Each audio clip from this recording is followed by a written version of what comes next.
好啦，咁頭先咧江西咧嘅會昌咧，我哋頭先去完戲劇小鎮啦喎。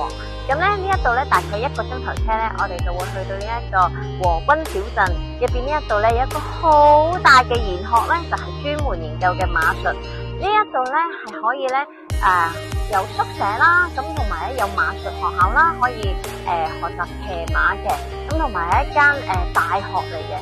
咁我哋繼續入去睇下，了解下呢一度和軍小鎮有啲乜嘢啦。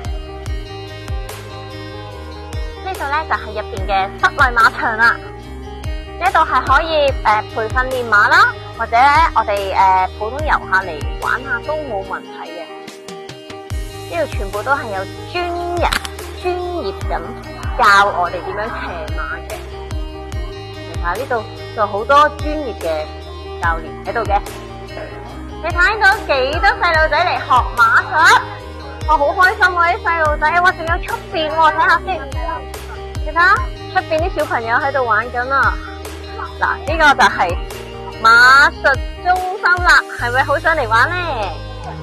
騎馬項目方面，專業賽事2025年2月9日，會昌縣和軍小鎮文旅嘉年華暨和駿馬術邀請賽活動在和駿馬術中心啟幕。邀請賽包括場地障礙賽和盛裝舞步賽，邀請了國內頂尖馬術選手參賽。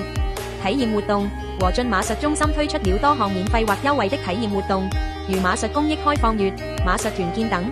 遊客可以在這裡學習馬術知識，與馬匹親密互動，在專業教練的指導下體驗基礎騎乘，感受騎馬的樂趣。